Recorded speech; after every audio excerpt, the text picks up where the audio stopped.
تبع من أيديهم سدا ومن خلفهم سدا فأغشيناهم فهم لا يبصرون وسواء عليهم أنذرتهم أم لم تنذرهم لا يؤمنون إنما تنذر من اتبع الذكر وخشي الرحمن بالغيب فبشره بمغفرة وأجر كريم إنا نحن نحيي الموتى ونكتب ما قدموا وآثارهم وكل شيء أحصيناه في إمام مبين واضرب لهم مثلا أصحاب القرية إذ جاءها المرسلون إذ أرسلنا إليهم اثنين فكذبهما فعززنا بثالث فقالوا إنا إليكم لمرسلون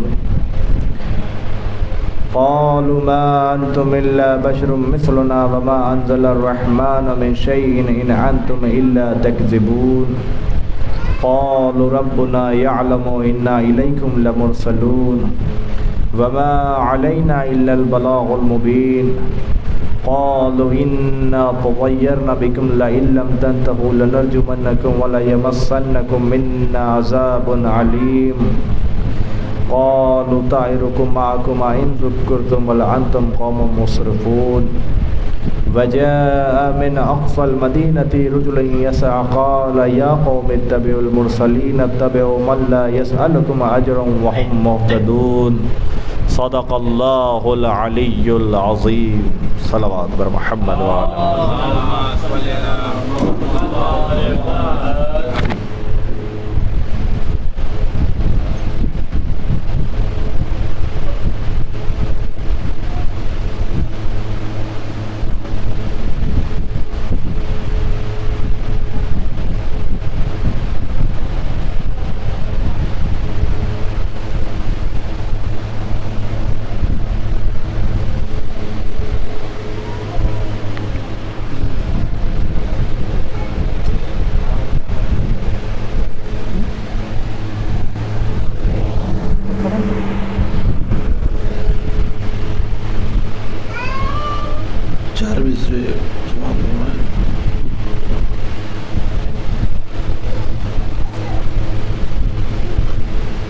زندگی جس کی عبادت میں بسر ہوتی ہے،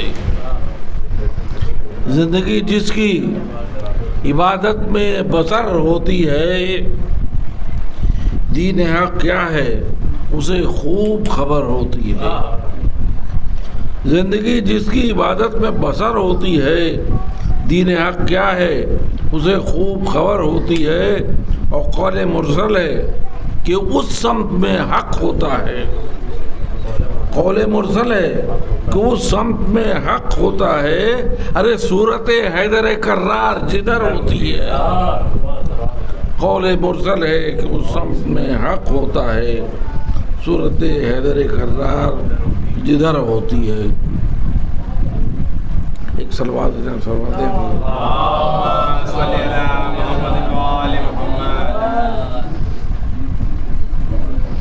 چار مصرے اور سماعت فرمائیں۔ پاک کعبے کو کیا توڑ دیے بت سارے. پاک کعبے کو کیا توڑ دیے بت سارے اور کفر زادوں کی سر راہ بچھے انگارے. پاک کعبے کو کیا توڑ دیے بت سارے اور کفر زادوں کی سر راہ بچھے انگارے. اور نام سے اس کے جلیں کیوں نہ عرب کے کافر, نام سے اس کے جلے کیوں نہ عرب کے کافر. پھٹ گئے کان سنے جو ایک سروار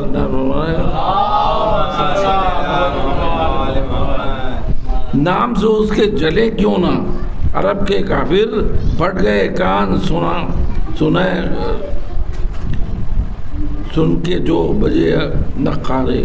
پھٹ گئے کان سنا کے جو بجے نقارے. پھٹ گئے کان سنا کے جو بجے نقارے. ایک بدلا 4-5 اشعار. مومنوں کو آخرت کی فکر کرنا چاہیے. مومنوں کو آخرت کی فکر کرنا چاہیے. نیک ہو اعمال پھر بھی شیب گریہ چاہیے. مومنوں کو آخرت کی فکر کرنا چاہیے. نیک و اعمال پھر بھی شیب گریہ چاہیے. اور مغفرت کے واسطے ہے ایک آنسو ہی بہت. مغفرت کے واسطے ہے ایک آنسو ہی بہت. بس یہ آنسو ماتم سرور کا ہونا چاہیے. بس یہ آنسو ماتم سرور کا ہونا چاہیے. اور ماتم سرور کیا تو ٹھیک ہے صوم و صلات. ماتم سرور کیا تو ٹھیک ہے صوم و صلات. ورنہ اس کو بس ریاکاری سمجھنا چاہیے. ماتم سرور کیا تو ٹھیک ہے صوم و صلات. ورنہ اس کو بس ریاکاری سمجھنا چاہیے. اور دل کسی کا نہ دکھے وہ بھی کرے اس کا خیال. دل کسی کا نہ دکھے وہ بھی کرے اس کا خیال. ورنہ جیسا جو کرے ویسا ہی کرنا چاہیے. ورنہ جیسا جو کرے ویسا ہی کرنا چاہیے. اور بھائی چارہ ٹھیک ہوتا ہے مگر مومن کے ساتھ. بھائی چارہ ٹھیک ہوتا ہے مگر مومن کے ساتھ. اور دشمن سرور سے کوسوں دور رہنا چاہیے. بھائی چارہ ٹھیک ہوتا ہے مگر مومن کے ساتھ. دشمن سرور سے کوسوں دور رہنا چاہیے. اور آج تک عاشور کے دن کیا زیارت میں پڑھا. آج تک عاشور کے دن کیا زیارت سے میں پڑھا. قوم کو یہ بات اردو میں بتانا چاہیے. آج تک عاشور کے دن کیا زیارت میں پڑھا. قوم کو یہ بات اردو میں بتانا چاہیے. وہ ہر طرف مدح صحابہ کی صداؤں نے کہا. ہر طرف مدح صحابہ کی صداؤں نے کہا. ارے ہم تو تھم جائیں گے بس ہم کو تبرہ چاہیے. ہم تو تھم جائیں گے بس ہم کو تبرہ چاہیے. ایک صلوات بنا دے.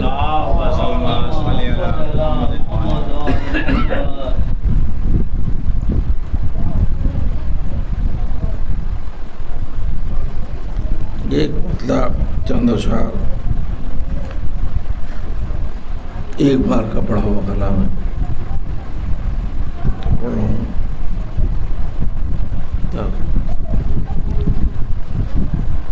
جس گھر میں عزا خانہ شبیر نہیں ہے. جس گھر میں عزا خانہ شبیر نہیں ہے. تاریکیاں اس گھر میں ہیں تنویر نہیں ہے. تاریکیاں اس گھر میں ہیں تنویر نہیں ہے. تاریکیاں اس گھر میں ہے تنویر نہیں ہے. اور جاگیر میرے پاس ہے بس عشق علی کی. جاگیر میرے پاس ہے بس عشق علی کی. مجھ جیسی کسی کی کوئی تقدیر نہیں ہے. مجھ جیسی کسی اور کی تقدیر نہیں ہے، مجھ جیسی کسی اور کی تقدیر نہیں ہے، اور احمد سا کوئی جیسے زمانے میں نہیں تھا، احمد سا کوئی جیسے زمانے میں نہیں تھا، اس طرح جہاں میں کوئی شبیر نہیں ہے، اس طرح جہاں میں کوئی شبیر نہیں ہے۔ صلوات پڑھتے ہیں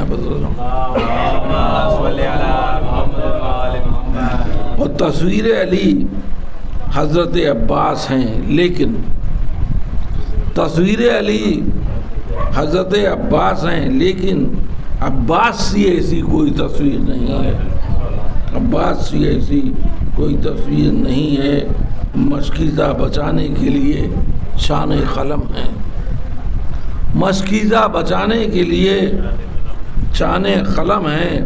کیا قصر وفا یہ تیری تعمیر نہیں ہے؟ کیا قصر وفا یہ تیری تعمیر نہیں ہے؟ وہ عباس سا دنیا میں علمدار نہ ہوگا، عباس سا دنیا میں علمدار نہ ہو گیا۔ کیا خون سے پرچم پہ یہ تحریر نہیں ہے؟ کیا خون سے پرچم پہ یہ تحریر نہیں ہے؟ اور رہتے ہوئے وقت آ گیا تو شاہ کی جانب، رہتے ہوئے وقت آ گیا تو شاہ کی جانب، اور تیرے لیے یہ کوئی تاخیر نہیں ہے، اور تیرے لیے یہ کوئی تاخیر نہیں ہے۔ اور رومال ملا فاطمہ کا شان سے حر کو، رومال ملا فاطمہ کا شان سے حر کو، اور یہ تو سلیمہ کی بھی توقیر نہیں ہے، حر یہ تو سلیمہ کی بھی توقیر نہیں ہے۔ اور لگتا ہے کہ صحرا میں اتر آیا ہے سورج، لگتا ہے کہ صحرا میں اتر آیا ہے سورج، کیا جون کے چہرے پہ یہ تنویر نہیں ہے؟ کیا جون کے چہرے پہ یہ تنویر نہیں ہے؟ اور شبیر کے انکار سے اے طالب بیعت، شبیر کے انکار سے اے طالب بیعت، بچنے کی تیرے واسطے تدبیر نہیں ہے، بچنے کی تیرے واسطے تدبیر نہیں ہے۔ اور خود قاتل کو رلا دے سر مقتل جو ہنسی سے، قاتل کو رلا دے سر مقتل جو ہنسی سے، اصغر کی طرح کوئی بھی بے شیر نہیں ہے، اصغر کی طرح کوئی بھی بے شیر نہیں ہے، اصغر کی طرح کوئی بھی بے شیر نہیں ہے۔ اور خاموش ہیں فوجوں میں تلاطم ہوا برپا، خاموش ہیں فوجوں میں تلاطم ہوا برپا، اصغر کی ہنسی سی کوئی تقریر نہیں ہے، اصغر کی ہنسی سی کوئی تقریر نہیں ہے۔ اور چھینی ہے ردا سر سے مگر پردہ ہے باقی، چھینی ہے ردا سر سے مگر پردہ ہے باقی، کیا اس کے لیے چادر تطہیر نہیں ہے؟ کیا اس کے لیے چادر تطہیر نہیں ہے؟ اور ہر قاتل زہرا پر صدا بھیجیے لعنت، ہر قاتل زہرا پر صدا بھیجیے لعنت، کیا مصحف معبود میں تحریر نہیں ہے؟ کیا مصحف معبود میں تحریر نہیں ہے؟ اور جاگیر میرے پاس ہے بس عشق علی کی، مجھ جیسی کسی اور کی تو تقدیر نہیں ہے۔ اور زہرا کی رضا ملتی ہے اشک غم شے سے، زہرا کی رضا آخری شعر ہے، زہرا کی رضا ملتی ہے اشک غم شے سے، اشکوں کے سوا دوسری جاگیر نہیں ہے، اشکوں کے سوا دوسری جاگیر نہیں ہے۔ اور مدحت کے لیے مل گیا ہے عرشہ منبر، مدحت کے لیے مل گیا ہے عرشہ منبر، کیا یہ منیر آپ کی توقیر نہیں ہے؟ کیا یہ منیر آپ کی توقیر نہیں ہے؟ اسی کے ساتھ میں بصدد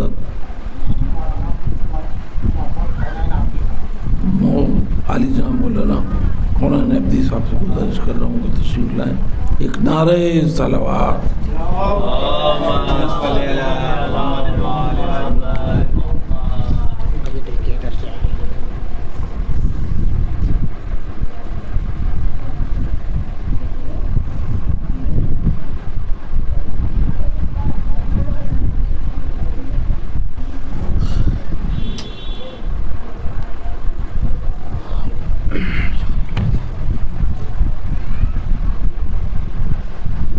فاتحہ۔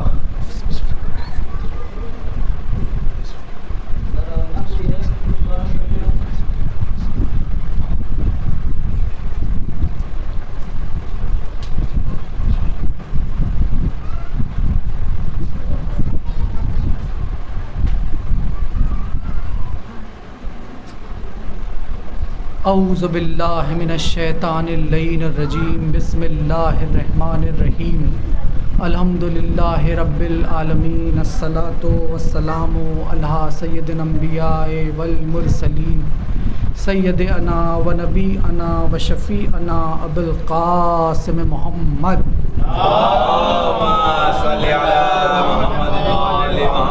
وآلہ الطیبین الطاہرین المعصومین، اما بعد فقد قال اللہ تبارک و تعالی فی کتاب المبین وہو الاصدق الصادقین، بسم اللہ الرحمن الرحیم۔ قال رسول اللہ زینوا مجالسکم بذکر علی ابن ابی طالب علیہ السلام، صلوات۔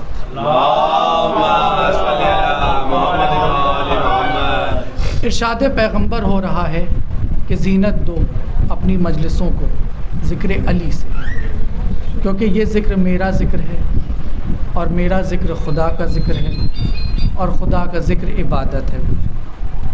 اس سے پہلے میں اس حدیث پہ گفتگو کروں، میں ضروری سمجھتا ہوں کہ آپ کے سامنے یہ بات بیان کروں کہ ہمارے معاشرے میں جب بھی لفظ مجلس استعمال ہوتا ہے تو ذہن میں مجلس حسین کا تصور آتا ہے، لیکن عربی زبان میں ہر وہ بزم جہاں چار آدمی اکٹھا ہو جائیں یا بیٹھ جائیں یا بیٹھ کر کسی موضوع پر گفتگو کریں تو اسے مجلس کہتے ہیں۔ جہاں اہل ادب بیٹھ کر گفتگو کریں اسے ادبی مجلس کہتے ہیں۔ جہاں اہل سیاست بیٹھ کر سیاسی مشاغفتہ کریں اسے سیاسی مجلس کہتے ہیں۔ لیکن جس بزم میں ذکر حسین ہو اسے مجلس حسین کہتے ہیں۔ اب رسول فرما رہے ہیں زینت دو اپنی مجلسوں کو ذکر علی سے۔ اس کا مطلب یہ نہیں ہے کہ صرف اور صرف مجلس حسین میں ہی علی کا ذکر کرو، بلکہ جب بھی جہاں بھی چار آدمی اکٹھا ہو جاؤ یا بیٹھ جاؤ تو ہر بات کو چھوڑ کر، ہر موضوع کو چھوڑ کر، ہر گفتگو کو چھوڑ کر صرف اور صرف علی کا ہی ذکر کرو۔ صلوات بھیجیے محمد۔ اور کیوں نہ ہو عالم میں ذکر باب مدینۃ العلم، عارف مواضع حرب و سلم، عمود الاسلام، مرکز دار مناقب اعظام، وارث منا و مکہ، مصباح الدجا، منار الہدا، حلد مشکلات، صاحب معجزات، مولائے کائنات، فاتح خیبر، وارث تسلیم و کوثر، استاد جبریل، مفسر رضائے رب جلیل، کل ایمان، کلامت الرحمن، امام انس و والجان، مفسر قرآن، غالب کل غالب، مطلوب ہر طلب، مولانا علی ابن ابی طالب علیہ السلام کے ذکر سے بہتر کوئی ذکر نہیں۔ صلوات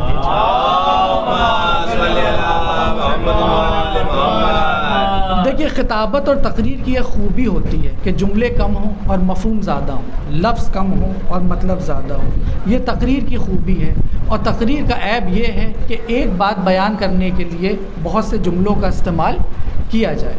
اب اگر دیکھا جائے تو بات پہلے ہی جملے میں مکمل تھی کہ ذکر علی کرو، کیونکہ ذکر علی عبادت ہے، لیکن اس بات کو تھوڑا سا طولانی کیا گیا۔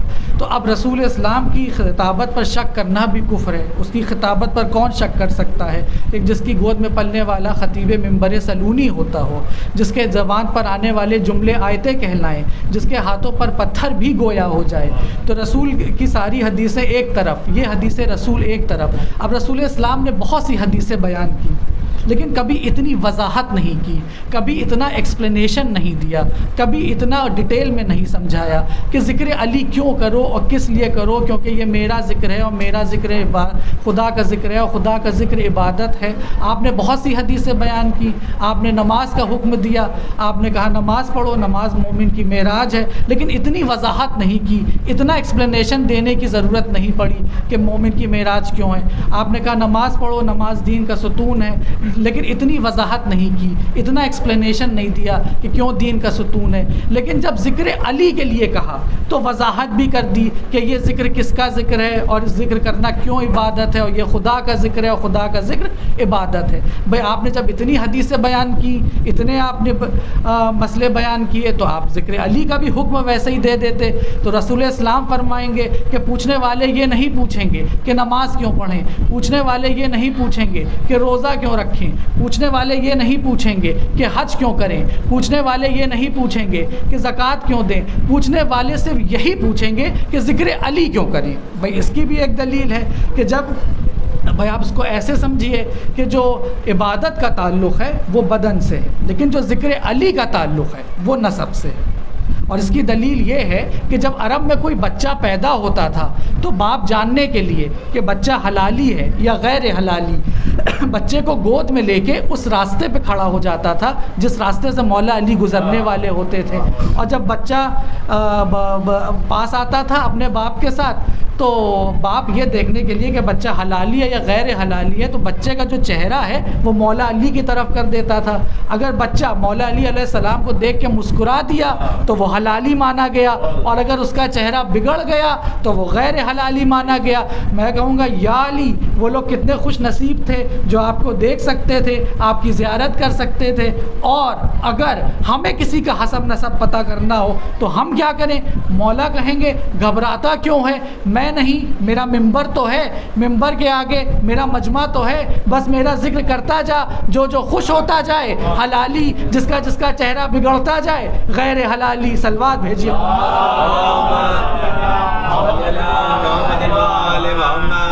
1985 میں چائنا میں ایک کانفرنس ہوئی اور اس کانفرنس کا موضوع یہ تھا کہ شیعوں میں کون سا ایسا جذبہ، کون سی ایسی اسپرٹ ہوتی ہے کہ نہ وہ کسی سے دبتے ہیں اور نہ ہی کسی سے ڈرتے ہیں. تو 15 دن کی اس کانفرنس کے بعد نتیجہ یہ نکالا گیا کہ شیعوں میں بچوں کو بچپنے سے اتنا ذکر علی سنایا جاتا ہے کہ کوئی بھی بڑے سے بڑا ان کے آگے آتا ہے تو وہ بونا دکھائی دیتا ہے، اور اتنا ذکر حسین سنایا جاتا ہے کہ جو موت کا جو خوف ہے وہ دلوں سے نکل جاتا ہے. اب میں یہی کہوں گا کہ جس کو دبنا ہو وہ ذکر علی چھوڑ دے، اور جس کو ڈرنا ہو وہ ذکر حسین چھوڑ دے. سلوات بھیجیے محمد والے.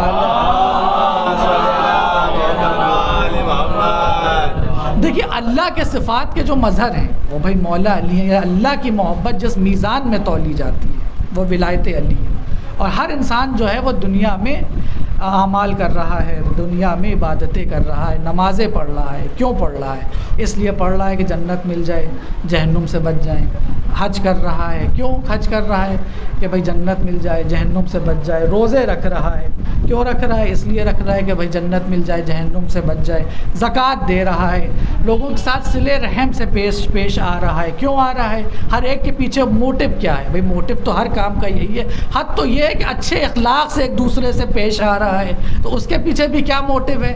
یہی ہے کہ بھائی جنت مل جائے اور جہنم سے بچ جائے. اب اللہ کیا کہہ رہا ہے کہ میرا جو رسول ہے وہ لب کھولتا ہی نہیں بنا میری مرضی کے.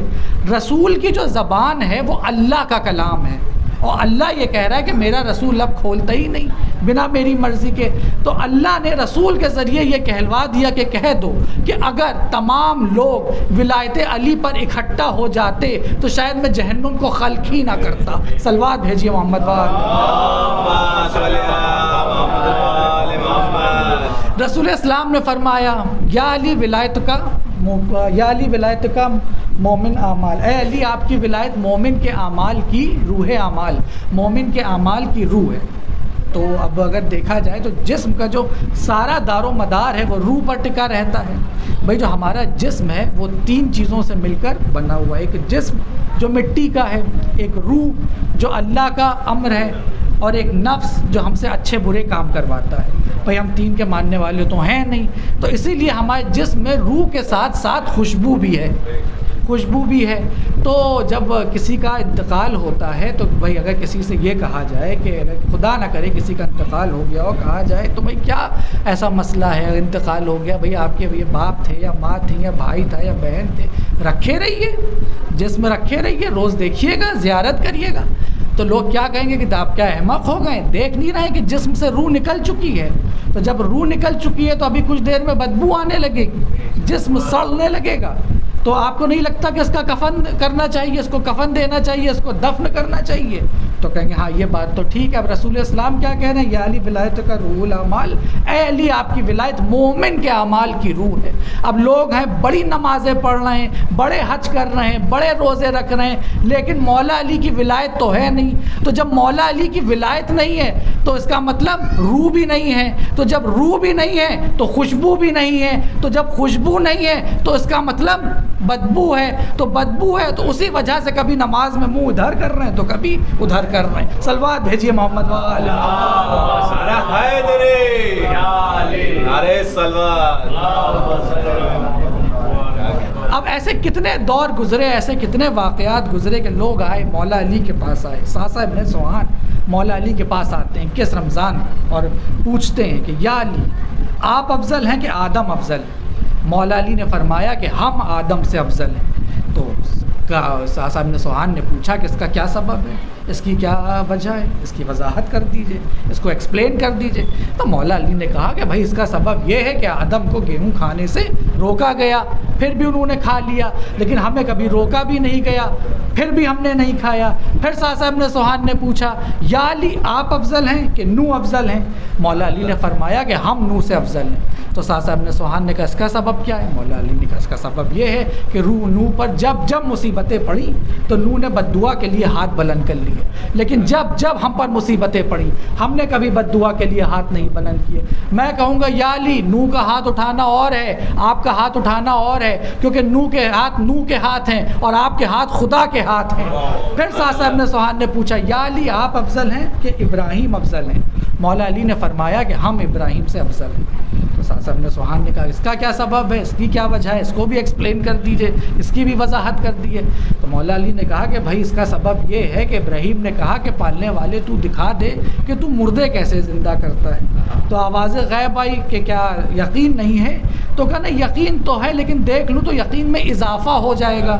تو مولا علی نے کہا کہ دیکھو وہ ابراہیم ہیں کہ جنہیں دیکھے بنا اضافہ یقین کی دولت نہیں ملتی، اور یہ علی ہے کہ سارے پردے ہٹا بھی دیے جائیں تب بھی ہمارا یقین منزل معراج پہ رہتا ہے۔ صلوات بھیجیے محمد پھر ساسا ابن سوہان نے پوچھا یا علی آپ افضل ہیں کہ موسیٰ افضل ہیں؟ تو مولا علی نے فرمایا کہ ہم موسیٰ سے افضل ہیں۔ ساسا ابن سوہان نے کہا کہ بھائی اس کی بھی وضاحت کیجئے کہ آپ موسیٰ سے کیسے افضل ہیں؟ تو اب کی مولا علی نے پوچھ لیا کہ ذرا ساسا ابن سوہان یہ بتاؤ کہ تم نے قرآن پڑھا ہے؟ تو کہا ہاں پڑھا ہے۔ تو مولا علی نے کہا کہ ذرا بھائی موسیٰ کا قصہ سناؤ، موسیٰ کی باتیں بتاؤ۔ تو ساسا ابن سوہان نے کہا کہ موسیٰ کا قصہ یہ ہے کہ موسیٰ کے پاس اللہ کی طرف سے آواز آئی کہ موسیٰ مصر جاؤ، میرا دین پھیلاؤ، میری وحدت پھیلاؤ۔ تو موسیٰ نے کہا کہ پالنے والے تیرا نبی ہوں، تیرا کریم ہوں، لیکن جاؤں گا مصر جاؤں گا، لیکن میرے ساتھ میرے بھائی کو بھیج دے۔ پھر آواز غیب آئی کہ بھائی کیوں اپنے بھائی کو ساتھ لے جانا چاہتے ہو؟ تو موسیٰ نے کہا کہ میں بھائی کو ساتھ اس لیے لے جانا چاہتا ہوں کہ میں نے مصر کے قبیلے کے ایک کسی آدمی کو قتل کر دیا ہے، تو اب مجھے میری جان کا خطرہ ہے۔ تو جب میری جان کا خطرہ ہے تو لہٰذا میں اپنی جان کی حفاظت کے لیے اپنے بھائی کو ساتھ لے جانا چاہتا ہوں۔ مولا علی نے کہا رکو، دیکھو یہ موسیٰ ہیں جو اپنی جان بچانے کے لیے بھائی کو ساتھ لے جانے کے لیے کہہ رہے ہیں، اور یہ علی ہے کہ بھائی کی جان بچانے کے لیے تلواروں کے بیچ میں سو جاتا ہے۔ پھر ساسا ابن سوہان نے مولا علی نے پوچھا ساسا ابن سوہان سے کہ یہ بتاؤ کہ موسیٰ نے کتنے مارے تھے؟ کہا ایک مارا تھا۔ تو مولا علی نے کہا کہ دیکھو کہ موسیٰ ہیں ایک مارا تھا، کیا کہا کہ بھائی کو ساتھ بھیج دو، جان کا خطرہ ہے، پورا عرب دیکھتا ہے علی اکیلا ٹہلتا ہے، ان کے بیچ میں اکیلا ٹہلتا ہوں جس میں نے کسی کے باپ کو مارا ہے، کسی کے دادا کو مارا ہے، کسی کے چچا کو مارا ہے۔ صلوات بھیجیے محمد۔ پھر ساسا ابن سوہان نے پوچھا یا علی آپ افضل ہیں کہ عیسیٰ افضل ہیں؟ مولا علی نے فرمایا کہ ہم عیسیٰ سے افضل ہیں۔ ساسا ابن سوہان نے کہا کہ اس کا کیا سبب ہے؟ مولا علی نے کہا کہ اس کا سبب یہ ہے کہ عیسیٰ کی ماں کو بیت المقدس سے ہٹایا گیا، ہماری ماں کو خانہ کعبہ میں بلایا گیا۔ صلوات بھیجیے۔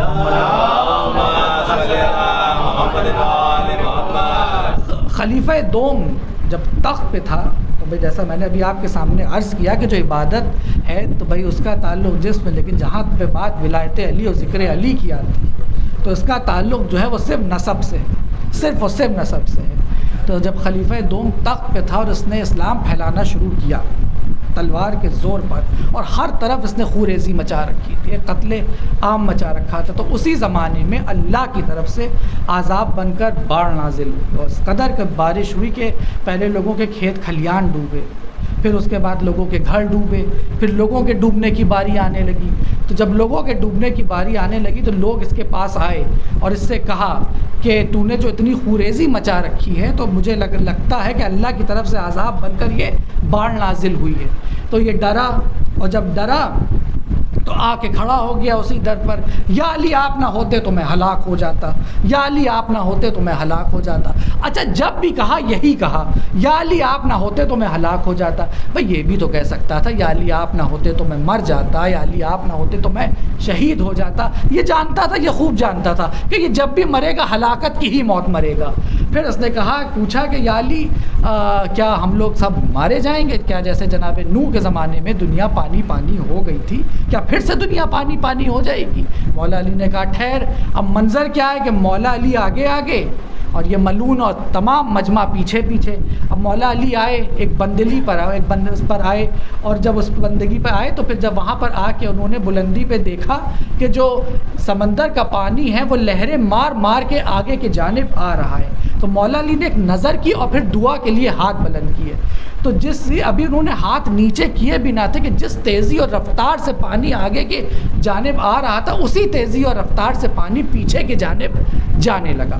اب بھائی سمندر کا پانی ہے، اس میں مچھلیاں تو ہوتی ہیں، اور جب ان مچھلیوں نے اتنے تمام لوگوں کے بیچ میں مولائے کائنات کو دیکھا تو وہ ہوا میں پرواز کرنے لگی۔ تو جب وہ ہوا میں پرواز کرنے لگی تو اللہ نے ان کو گویائی عطا کی، اور وہ کہنے لگی السلام علیکہ یا امیر المومنین، اور مولا علی ان مچھلیوں کا نام لے لے کر جواب دینے لگے۔ اچھا کچھ مچھلیاں ایسی بھی تھیں جو یوں ہی تیرتی ہوئی چلی جا رہی تھیں، سلام نہیں کر رہی تھیں۔ تو اس شخص نے پوچھا کہ یا علی آپ کو یہ مچھلیاں سلام کر رہی ہیں، یہ مچھلیاں جو ہیں آپ کو مطلب سلام کر رہی ہیں، یہ کیسے ممکن ہے؟ مولا علی نے فرمایا کہ ہاں یہ مچھلیاں مجھے سلام کر رہی ہیں، مجھے جانتی ہیں، میرے مرتبے کو پہچانتی ہیں، اس لیے مجھے سلام کر رہی ہیں۔ اچھا بعض مچھلیاں ایسی بھی تھیں جو یوں ہی تیرتی ہوئی چلی جا رہی تھیں، نہیں سلام کر رہی تھی۔ فوراً اس نے جل کے کہا لیکن آپ کو ساری مچھلیاں تو سلام نہیں کر رہی ہیں، وہ دیکھیے وہ ایسے ہی تیرتی ہوئی چلی گئی، وہ دیکھیے وہ ایسے ہی تیرتی ہوئی چلی گئی۔ مولا علی مسکرائے، کہا تو ٹھیک کہتا ہے، مجھے ساری مچھلیاں سلام نہیں کر رہی ہیں، وہی کر رہی ہیں جو حلالی ہیں، اور جو غیر حلالی ہیں وہ مجھے سلام نہیں کر رہی ہیں۔ صلوات بھیجیے محمد۔ جب بھی اکثر لوگ مولا علی کے مقابلے میں آئے، مطلب حد تو یہ ہو گئی کہ لوگوں نے مولا علی کی شہادت کے بعد سلونی کے دعوے کیے کہ جو پوچھنا ہو مجھ سے پوچھو، کہ قبل اس کے کہ تم مجھے کھو دو۔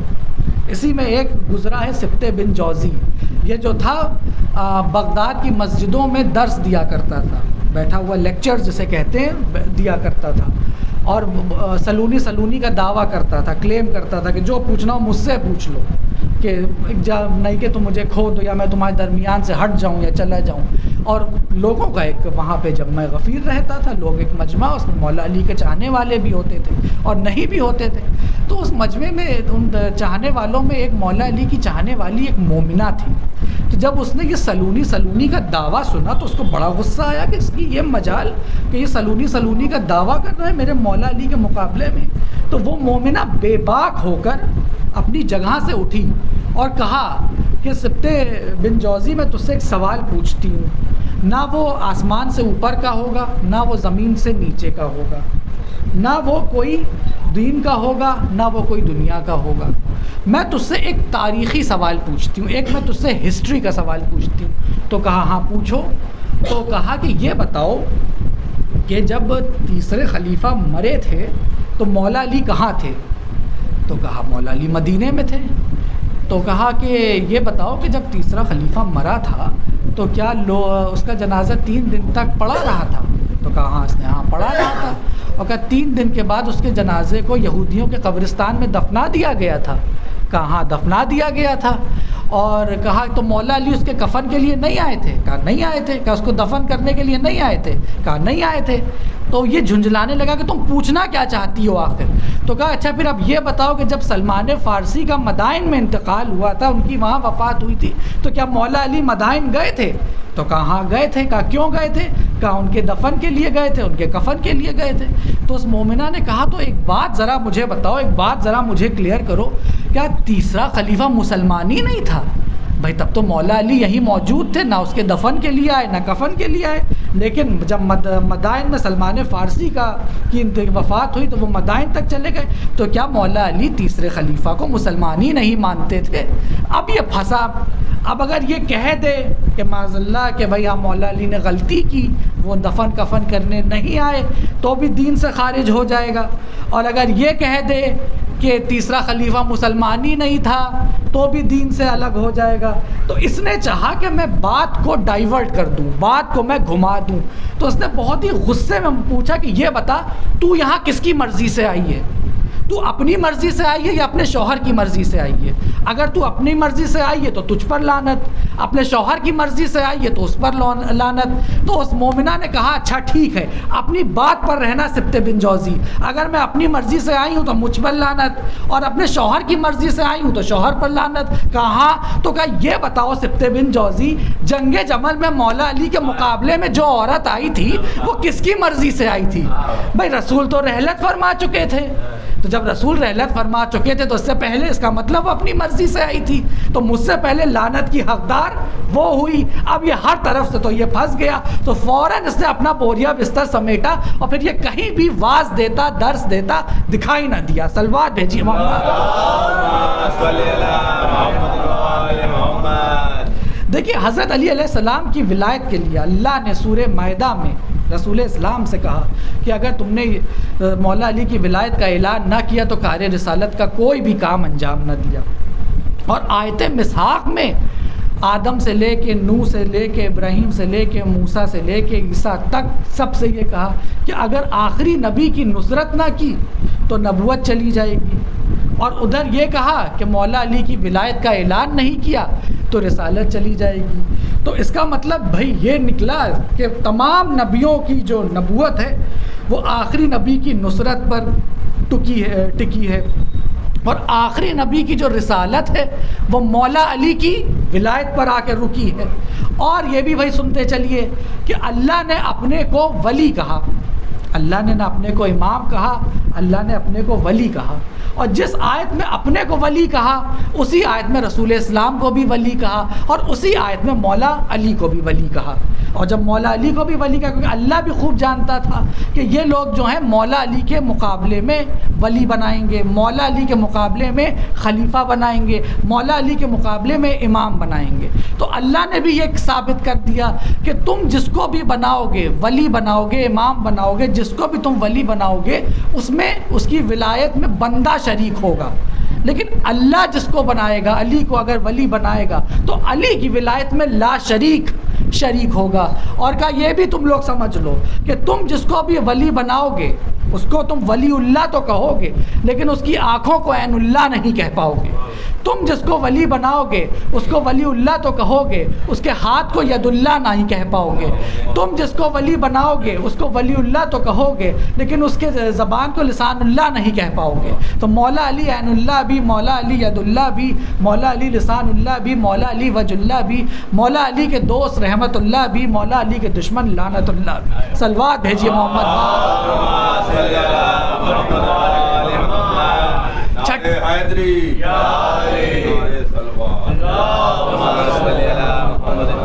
چھٹے امام جعفر صادق علیہ السلام کے ایک شاگرد گزرے ہیں فضال بن حسن، اور فضال بن حسن جو تھے وہ اپنے دوست کے ساتھ چلے جا رہے تھے. تو روح نے دیکھا کہ ابو حنیفہ جو ہے وہ لوگوں کو اکٹھا کیے ہوئے طرح طرح کی باتیں کر رہا ہے اور طرح طرح کے لوگوں کو جسے کہتے ہیں انفلوئنس کرنے کی کوشش کر رہا ہے اور اپنی طرف بہکانے کی کوشش کر رہا ہے. تو فضال بن حسن نے اپنے دوست سے کہا کہ آج اگر میں ابو حنیفہ کو مذہب تشیع کی طرف جب تک راغب نہ کر دوں، ادھر میں اس کو لے نہ آؤں یا اس کو میں ادھر کے لیے مجبور نہ کر دوں تو تب تک میں یہاں سے اٹھوں گا نہیں. تو یہ جب اس کا ابو حنیفہ کا درس پورا ہوا تو یہ آیا اور بھائی جیسے ہم جب کسی سے بحث کرتے ہیں، کسی سے بات کرتے ہیں، تو ہمیں اپنی بات کیسے رکھنی ہے یہ بھی آنا چاہیے، نہ کہ ہم لڑنے لگیں یا چیخنے لگیں یا کسی بھی قسم کی بد تہذیبی یا بد کلامی کرنے لگیں، ایک صحیح انداز میں اپنی بات رکھیں۔ تو یہاں پر فضال بن حسن نے پہلے انہوں نے اپنی آئیڈینٹی نہیں بتائی، انہوں نے جو تھا انہوں نے مطلب یہ شو نہیں کیا وہ کون ہے کیا ہے، اور انہوں نے یہ کہا کہ میں آپ سے کچھ سوالات جاننا چاہتا ہوں، کچھ باتیں جاننا چاہتا ہوں۔ اور کہاں پوچھو، بڑے مطلب غرور اور گھمنڈ میں کیا جاننا چاہتے ہو؟ تو فضال بن حسن نے کہا کہ میرا بڑا بھائی ہے، مطلب اپنے بارے میں نہیں کہا کہ میرا بڑا بھائی ہے وہ شیعہ ہو گیا ہے، مطلب میں نہیں ہوں لیکن وہ شیعہ ہو گیا ہے، اور وہ یہ کہتا ہے کہ رسول اسلام جو تھے وہ مولا علی کو ہمیشہ آگے رکھتے تھے، مولا علی کو ہمیشہ ترجیح دیتے تھے اور ان تینوں کو پیچھے رکھتے تھے۔ تو آپ کوئی ایسا دلائل، ایسا کوئی ایویڈنس میرے آگے پیش کریں کہ میں جو ہوں اس کو قائل کر دوں۔ تو ابو حنیفہ نے کہا کہ ہاں اس میں کوئی کون سی بڑی بات ہے بھائی، تم خود ہی دیکھ لو بھائی، تو سامنے کی بات ہے کہ جب بھی کہیں پر جنگ پہ جانا ہوتا تو سب سے پہلے مولا علی کو بھیجتے تھے، مطلب بھائی معاذ اللہ ان تینوں کی جان کا زیادہ خطرہ تھا، مولا علی کی جان کا اتنا خطرہ نہیں تھا، مطلب یہ تینوں بچ جائیں تو اس لیے ہمیشہ مولا علی کو آگے کر دیتے تھے اور ان تینوں کو بٹھائے رکھتے تھے۔ تو کہا ہاں آپ نے یہ بات بالکل صحیح کہی، اور اتفاقاً یہی دلیل میں نے اپنے بھائی کو پیش کی تھی جو شیعہ ہو گیا ہے، پر اس نے تو مجھ کو اس کا یہ دلیل پیش کی کہ سورہ نساء کی آیت نمبر 97 میں اللہ یہ کہہ رہا ہے کہ میں نے مجاہدوں کو بیٹھنے والوں کے اوپر ایک ترجیح دی ہے، بھائی جو واریئرز ہیں، جو جنگ کرتے ہیں، جو جاتے ہیں، اس کو جنت میں ان کو ایک اعلیٰ مقام پہ رکھا ہوا ہے، نہ کہ وہ جو بیٹھے رہتے ہیں۔ تو اب یہ پھنسا کہ اچھا تم اپنے بھائی سے جا کے اب یہ کہہ دینا، ٹھیک ہے چلو مان لی تم یہ بات، تم اپنے بھائی سے یہ کہہ دینا کہ رسول اسلام کے اگل بغل بھائی کون دفن ہے، اور مولا علی تو کوسوں دفن ہے، بھائی چاہتے تھے تو تبھی تو اگل بغل دفن ہے۔ تو کہا کہ اچھا آپ نے یہ بات تو بڑی صحیح کہی، اور اتفاقاً میں نے یہی دلیل اپنے بھائی کو پیش کی تھی۔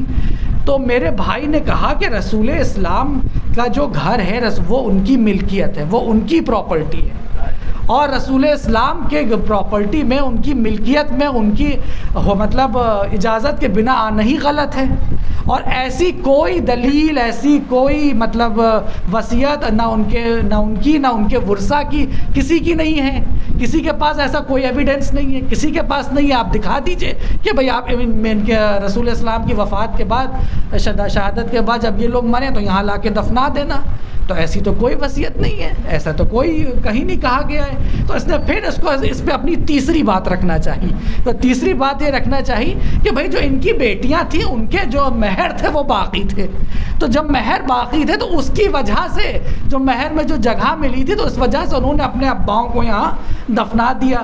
تو فوراً فضال بن حسن نے کہا میں نے یہی دلیل اپنے بھائی کو پیش کی تھی، تو میرے بھائی نے تو مجھے اس کا یہ جواب دے دیا کہ سورہ احزاب میں اللہ رسول اسلام سے کہہ رہا ہے کہ آپ کے اوپر آپ کی وہ ازواج جائز ہے جن کا آپ مہر ادا کر چکے، تو اس کے معنی وہ مہر ادا کر چکے تھے، اور جب مہر ادا کر چکے تھے تو بھائی یہاں پر ان دونوں کے دفن ہونے کا کوئی لاجک ہی نہیں بیٹھتا ہے۔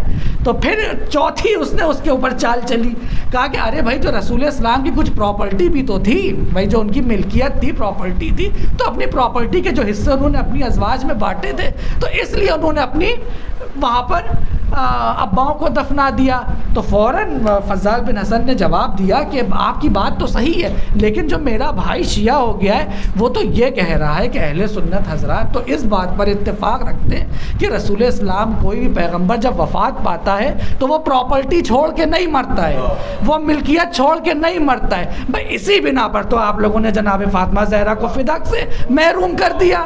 تو جب اب یہ ہر طرف سے پھنس گیا، اب اس کو سمجھ میں آیا کہ بھائی اس کے ساتھ جو ہے وہ گیم ہو رہا ہے، اور اس نے کہا کہ دیکھو یہ کوئی شیعہ ویہ نہیں ہے، یہ خود شیعہ ہے، ہٹاؤ اس کو میری بزم میں سے۔ بس فوراً اس کو وہیں پر اس کا سارا گیم جو تھا سمجھیے وہ کھل کے سامنے آ گیا۔ صلوات بھیجیے محمد۔ کیا کہنا وفاداری اور جانثاری حضرت علی علیہ السلام کی رسول اسلام کے ساتھ، آنکھیں کھولی آغوش رسالت میں، پرورش پائی نبوت کی گود میں، تربیت محمد مصطفیٰ جیسے شفیق بھائی کی، اور بھائی نے بھائی کی محنتوں کے صلے میں 10 برس کے سن سے وفاداری اور جانثاری کی انتہا کر دی، اور اپنے اولاد طاہرین سے بھی ایسی ہی وصیت کی جس سے تا قیامت دین اسلام پر آنچ نہیں آ سکتی ہے۔ مولا علی علیہ السلام کی شہادت کے بعد امام حسن علیہ السلام نے صبر اور صلح سے کام لیا تاکہ مسلمانوں کا خون نہ بہے۔ معاویہ نے امام حسن علیہ السلام کو زہر دے کے شہید کروا دیا۔ وعدے کے خلاف معاویہ نے اپنے بیٹے یزید کو، جو فاجر و فاسق تھا، جس کا ہر عمل اسلام کے خلاف تھا، اپنا ولی عہد مقرر کیا۔ معاویہ مر گیا، یزید نے حکومت سنبھالی، اور یزید نے حکومت سنبھالنے کے بعد سب سے پہلا کام کیا کیا کہ امام حسین علیہ السلام سے بیعت طلب کی، اور امام حسین علیہ السلام نے اسلام کی بقا کے لیے عزاداروں کربلا میں 72 کی قربانی دے دی۔ ہاں عزاداروں، یہی کربلا کا میدان، اصحاب شہید ہو گئے، انصار شہید ہو گئے، 34 سال کا بھائی عباس شہید ہو گئے، بہن زینب کے لاڈلے اولو محمد شہید ہو گئے۔ ایک وقت ایسا آیا کہ امام حسین علیہ السلام غموں میں نڈھال خیمے میں بیٹھے ہوئے کہ جناب علی اکبر علیہ السلام تشریف لاتے ہیں اور کہتے ہیں بابا اب تو میدان جنگ میں جانے کی اجازت دیجیے، فوج یزید للکار رہی ہے۔ امام حسین علیہ السلام بہت ہی پوچھتے ہیں بے چین ہو کے کہ علی اکبر، بھلا ایک بوڑھا باپ جوان بیٹے کو مرنے کی اجازت کیسے دے سکتا ہے؟ اور تم تو میرے نانا کی شبیہ ہو، جب بھی نانا کی زیارت کا مشتاق ہوتا ہے میں تمہیں دیکھ لیتا ہوں۔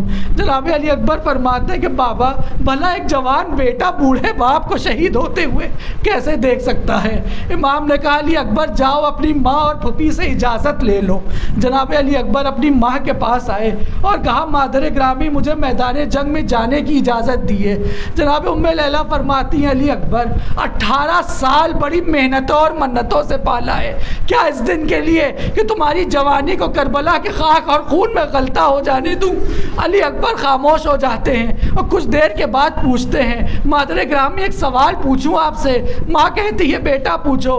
علی اکبر کہتے ہیں کہ مادر گرامی بس اتنا بتائیے کہ میری جدہ فاطمہ زہرا کا مرتبہ زیادہ بلند ہے کہ آپ کا؟ جناب ام لیلہ کہتی علی اکبر کیا کہتے ہو، وہ سردار جوانان جنت کی ماں ہے، رسول اسلام کی بیٹی ہے، میں تو ان کی ایک ادنا کنیز ہوں۔ علی اکبر کہتے ہیں ماں اگر بروز قیامت میری جدہ نے پوچھ لیا علی اکبر ام لیلہ تمہیں علی اکبر زیادہ پیارا تھا کہ میرا حسین، بس یہ سننا تھا کہ ام لیلہ تڑپ جاتی ہے، کہتی ہے جاؤ بیٹا خدا حافظ، اپنے باپ پہ سے قربان ہو جاؤ۔ جناب علی اکبر ماں سے اجازت لے کر پھوپھی زینب کے خیمے میں آتے ہیں۔ کیا منظر دیکھتے ہیں کہ پھوپھی زینب مصلی بچھائے ہوئے بھائی کی سلامتی کی دعا کر رہی ہیں، مصلی کے قریب جا کر بیٹھتے ہیں۔ جناب زینب دعا تمام کرتی ہیں، کہتے ہیں کہ آپ سے میدان جنگ میں جانے کی اجازت لینے آیا ہوں۔ جناب زینب کہتی ہے علی اکبر 18 سال بہت محنتوں منتوں سے پالا ہے، اس دن کے لیے نہیں کہ کربلا کی خود تمہیں میں دفن ہو جانے دوں۔ جناب علی اکبر فرماتے ہیں کہتے ہیں کہ پھوپھی اماں جس بھائی کی سلامتی کی آپ دعا کر رہی ہیں وہ اب یکو تنہا ہے، کیا آپ چاہیں گی کہ جوان بیٹے کے ہوتے ہوئے بوڑھا باپ شہید ہو جائے؟ پھوپھی اماں میری جوانی کو کربلا کے سپرد کر دیجئے، آپ کے بھتیجے کی جوانی کو یہ دنیا تا قیامت یاد رکھے گی۔ جناب زینب کہتی ہے جاؤ بیٹا خدا حافظ، میرے بھائی پہ سے قربان ہو جاؤ۔ ماں پھوپھی سے اجازت لے کر جناب علی اکبر آتے ہیں، امام حسین سے کہتے ہیں بابا ماں پھوپھی نے اجازت دے دی، اب آپ بھی اجازت دے دیے۔ میرا مظلوم امام ایک بار بڑی تڑپ کے پوچھتا ہے علی اکبر کیا بہن زینب نے بھی اجازت دے دی؟ کہا ہاں بابا دے دی۔ امام نے جناب علی اکبر کے سر پر رسول کا امامہ باندھا، ہتھیار سے آراستہ کیا اور گھوڑے پہ سوار کیا، اور گھوڑے پہ سوار کرتے وقت کہنے لگے علی اکبر مڑ مڑ کر اپنا چہرہ دکھاتے جانا تاکہ آخری بار شبیہ رسول کی زیارت کر لوں۔ علی اکبر مڑ مڑ کر اپنا چہرہ دکھا رہے تھے کہ انہوں نے اپنے گھوڑے کی رفتار کو تیز کیا، جیسے جیسے گھوڑے کی ٹاپوں کی آوازیں تیز ہوئی پیچھے پیچھے کیا دیکھا ایک دفعہ مڑ کے کہ بوڑھا باپ کمر پہ ہاتھ رکھے ہوئے چلا آ رہا ہے۔ علی اکبر نے گھوڑے کو روکا، بابا کے پاس آئے، کہا بابا اجازت تو آپ نے دے دی ہے، اب آپ ایسے پیچھے پیچھے کیوں آ رہے؟ امام نے کہا علی اکبر کاش تم بھی صاحب اولاد ہوتے تو ایک باپ کا درد سمجھ سکتے تھے۔ علی اکبر کو دلاسا دے بابا کو دلاسا دیا، میدان جنگ میں آئے، بہت سے اشقیاء کو واصل جہنم کیا۔ ابن نمیر جو ہرملہ کی طرف برچی مارنے میں ماہر تھا، اس نے آپ کے سینے کو نشانہ بنا کر برچی ماری، برچی کی انی سینے میں ٹوٹ گئی۔ آپ گھوڑے پہ ڈگمگانے لگے، آواز دی، اے بابا علی اکبر کا آخری سلام قبول کیجئے۔ یہ سنتے ہی امام گرتے پڑتے مقتل کی طرف چلے۔ امام علی اکبر تک پہنچے، جناب علی اکبر کا سر اٹھا کے اپنے زانوں پہ رکھا اور پوچھا، علی اکبر تمہیں کس بات کی تکلیف ہے؟ علی اکبر نے کہا، بابا برچی کی ہنی سینے میں ٹوٹ گئی ہے، بڑی تکلیف ہے۔ آپ نے سنا ہوگا کہ جناب ابراہیم نے اپنی آنکھوں پر پٹی باندھ لی تھی، اسماعیل کے گلے سے ابلتا ہوا خون نہیں دیکھ سکتے تھے۔ میں کہوں گا، اے اللہ کے خلیل، ذرا کربلا کے میدان میں آؤ اور اس عظیم قربانی کے کارنامے کو دیکھو۔ امام حسین نے جناب علی اکبر کے سنی سے کس برچی کی ہنی کھینچی، ایک خون کا فوارہ ابلا، جناب علی اکبر کا من کا ڈھل گیا۔ جوان بیٹے نے بوڑھے باپ کی گود میں دم توڑ دیا۔ اللہ لعنت اللہ قوم الظالمین۔ ماتم حسین۔